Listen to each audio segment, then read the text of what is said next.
નમસ્કાર વિદ્યાર્થી મિત્રો, આ સેશન તમે જોઈ લીધા પછી વિભાગ એ જોડકાના તમારા 4માંથી 4 માર્ક્સ પાકા છે। વિદ્યાર્થી મિત્રો, બોર્ડ પરીક્ષા 2026 ગુજરાતીના પેપરમાં 100% આમાંથી જ જોડકા આવવાના છે, એક એક જોડકા આમાંથી જ આવવાના છે। તો વિદ્યાર્થી મિત્રો, સેશનને પૂરેપૂરો જોજો। તો ચાલો શરૂ કરીએ। તો પહેલું છે કૃતિ અને કર્તાના જોડકા। તો તેમાં પહેલું છે અ અને બ જોડવાના છે। તો ડાંગવનો અને, તો ડાંગવનો અનેમાં શું આવશે?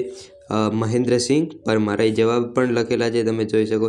પછી ચોપડાની ઇન્દ્રજાળ, તો ચોપડાની ઇન્દ્રજાળમાં શું આવશે? ચંદ્રકાંત પંડ્યા। પછી જન્મોત્સવ, તો જન્મોત્સવના લેખક કયા છે? તો સુરેશ જોશી। અને પછી ગતિભંગ, તો ગતિભંગના લેખક છે મોહનલાલ પટેલ। પછી છે રેસનો ઘોડો, જોડકો નંબર 2 રેસનો ઘોડો। તો રેસના ઘોડામાં શું આવશે? વર્ષા અડાલજા।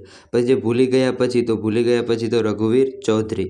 વાયરલ ઇન્ફેક્શન, તો વાયરલ ઇન્ફેક્શનમાં આવશે ગુણવંત શાહ। અને છત્રી, તો છત્રીમાં આવશે રતિલાલ બોરસાગર। વિદ્યાર્થી મિત્રો, એવા હું જોડકા કહીશ કે જે તમને સાહિત્ય પ્રકાર અથવા લેખક સિવાયના છે પણ એ પણ પૂછાઈ શકે છે। તો છેલ્લે એ પણ જોડકા જોવાના છે જે તમારી બોર્ડ પરીક્ષા માટે ઇમ્પોર્ટન્ટ રહેશે, દરેકે દરેક ઉક્તિવાળા વગેરે જોડકા। પછી ભૂખથી પૂંડી ભીખ, તો ભૂખથી પૂંડી ભીખમાં શું આવશે? પન્નાલાલ પટેલ।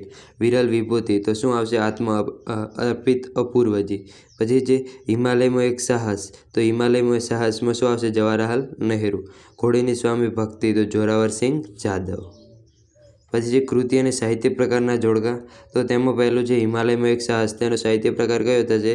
તો તેનો સાહિત્ય પ્રકાર છે પ્રવાસ નિબંધ। પછી ભૂખથી ભૂંડી ભીખ, તો નવલકથા ખંડ। પછી જન્મોત્સવ, તો નવલિકા। પછી જે ચોપડાની ઇન્દ્રજાળ, તો આત્મકથા ખંડ। પછી પાંચમો જોડકો છે છત્રી, તો છત્રી શું છે? તે હાસ્ય નિબંધ છે। પછી વાયરલ ઇન્ફેક્શન, તો વાયરલ ઇન્ફેક્શન એ નિબંધ છે। અને રેસનો ઘોડો, તો રેસનો ઘોડો એ નવલિકા છે। અને પછી ભૂલી ગયા પછી, તો એ એકાંકી છે। પછી છે ડાંગવનો અને, તો ડાંગવનો અને એ શું છે? પ્રવાસ નિબંધ। પછી ગતિભંગ, તો લઘુકથા। વિરલ વિભૂતિ ચરિત્ર નિબંધ। ઘોડીની સ્વામી ભક્તિ, તો તે છે લોકકથા। પછીનો જોડકો છે પાત્ર અને કૃતિનું, તો હેમરાજ માલસીભાઈ, તો તે કયામાં આવશે? વિરલ વિભૂતિ। પછી કાનજી અને દેવજી, તો જન્મોત્સવ। મનીષા અને નરેન, તો તે આવશે ભૂલી ગયા પછી। પછી કાળુ અને રાજુ, તો ભૂખથી ભૂંડી ભીખ। પછી જે આઠમું જોડકું ઝબકબાઈ, તો ઝબકબાઈ કયા પાઠમાં આવે? વિરલ વિભૂતિ।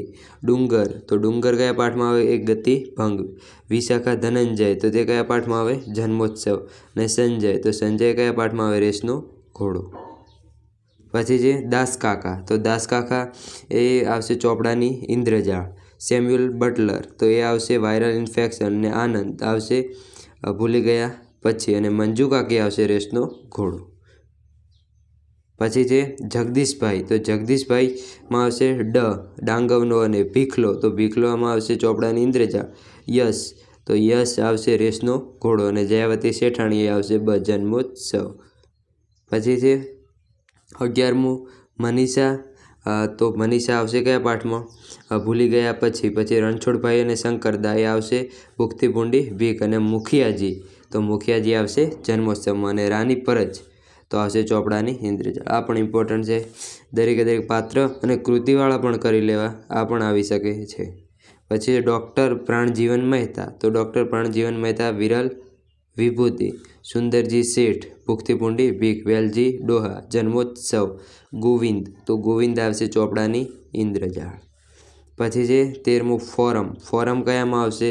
રેસનો ઘોડો। જીવલો, એ આવશે ચોપડાની ઇન્દ્રજાળ। કાળુ, તો કાળુ આવશે ભૂખથી ભૂંડી ભીખ। અને વિરાટ, તો વિરાટ આવશે ભૂલી ગયા પછી। તમે અહીં જોડકામાં જવાબ ન જોઈ શકો તો અહીં સંપૂર્ણપણે લખેલ છે, તે પ્રમાણે પણ તમે જોઈ શકો છો। પછી છે ફોજદાર, તો ફોજદાર શામાં આવશે? ભૂખથી ભૂંડી ભીખમાં। પછી છે બબલી, તો બબલી શામાં આવશે? ગતિભંગ। માણેક, માણેક આવશે જન્મોત્સવ। સૌભાગ્યભાઈ, તો એ આવશે વિરલ વિભૂતિ। પછી છે 15મું ઉક્તિ અને પાત્ર, ઉક્તિ અને પાત્ર પણ ખૂબ જ મહત્ત્વનું છે, આ પણ તમારી પરીક્ષામાં પૂછાઈ શકે એવું છે।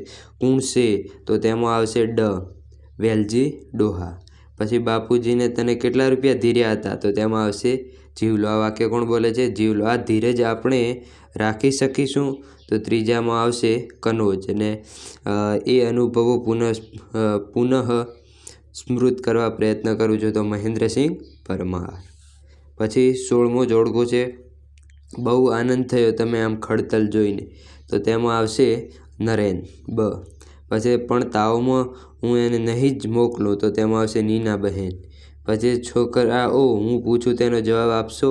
તો તેમાં આવશે સંત. અને આ બે છોકરાઓ ભલે ભેગા મરી જતા. તો તેમાં આવશે રાજુ. પછી 17મો જોડકો જોઈએ, તો કપાળ તમારું એ તો આનંદનો આઈસ્ક્રીમ. તો તેમાં આવશે ઈ મંજુ કાકી. પછી છે મૂળાના પતિકા જેવા રૂપિયા રોકડા કાઢીને આપ્યા છે. તો બીજામાં આવશે ડ બા. પછી જાગો નંદલાલ ભોરભાઈ. તો તેમાં આવશે અજયાવતી. પછી છે ગાડી ચૂકી જઈશું તો નહીં ઘરના કે ઘાટના એવી દશા થશે. તો ચોથામાં આવશે ક ડુંગર. પછી 18મો છે, 18માં માળો ભારે છાતી સલો આદમી. તો તેમાં આવશે ડ સૌ લોકો બોલે છે. પછી તમે તો અંકિતને માય કાંગલો કરી મૂકશો. તો તેમાં આવશે ઈ વિનુ કાકા. ડોહાડીએ હું બાંધી આવેલું છે. તો તેમાં આવશે અજીવલો. અને ભગવાનને જીવતો રાખવો છે તો મોખાના છોડા જ. તો ચોથામાં આવશે બ કાળું. પછી 19મો જોડકો છે, તેમાં કાલ્યુનું વાળું ઘરે આવીને કરીશ. તો તેમાં આવશે ક. આ વાક્ય કોણ બોલે? આંબા પટેલ. જો ભૂલે ચૂકે ફરીથી આવ્યો તો છાતીમાં ટોટો. તો બીજામાં આવશે સિપાઈ. અને લે ચાલ મોડું થઈ ગયું. તો ત્રીજામાં આવશે બ ડુંગર. અને કાલે સવારે રૂપિયા આપી દઈશું. તો તેમાં આવશે દેવજી. આ ઇમ્પોર્ટન્ટ છે, માર્ચ 2023માં પણ પૂછાયેલું છે. પછી 20મો છે, ગાંડી એવા પગલાં તો ઘણાય હોય. તો તેમાં આવશે ડુંગર. પછી જાગો નંદલાલ ભોરભાઈ. આ રિપીટ થયું. તો તેમાં શું આવશે? જયાવતી શેઠાણી. બોડીને તો વળી કાહકી કેવી. એમાં આવશે જીવલો. અને નમસ્તે યંગમેન. તો તેમાં આવશે બ વિરાટ. તો વિદ્યાર્થી મિત્રો, આ 20 મોસ્ટ આઈએમપી જોડકા છે. આ 20 જોડકામાંથી જ તમારે બોર્ડ પરીક્ષા 2026માં પૂછાવાનું છે. આ વિડીયોને પૂરેપૂરો ફરીથી જોજો, સારી રીતે તૈયાર કરી નાખજો, કારણ કે આ 20 જોડકામાંથી જ તમારે બોર્ડ પરીક્ષામાં આવવાનું છે. વિદ્યાર્થી મિત્રો, આની PDF જોતી હોય તો તમે વોટ્સએપમાં એ જોડકું PDF કરીને મોકલશો તો તમને PDF પણ મોકલવામાં આવશે. તો વિદ્યાર્થી મિત્રો, આપણી ચેનલમાં દરેક વિષયના મોસ્ટ આઈએમપી પ્રશ્ન પણ આપવામાં આવે છે. ગુજરાતીના લેખન વિભાગ, વ્યાકરણ વિભાગ માટેના પણ મોસ્ટ આઈએમપી પ્રશ્નો ઉપલબ્ધ છે, ખાલી જગ્યા વગેરે. તો તે પણ જોઈ શકો છો. અને આપણી ચેનલને સબસ્ક્રાઈબ ન કરો, ચેનલને સબસ્ક્રાઈબ કરો, વિડીયોને લાઇક કરો અને શેર કરો. Thank you.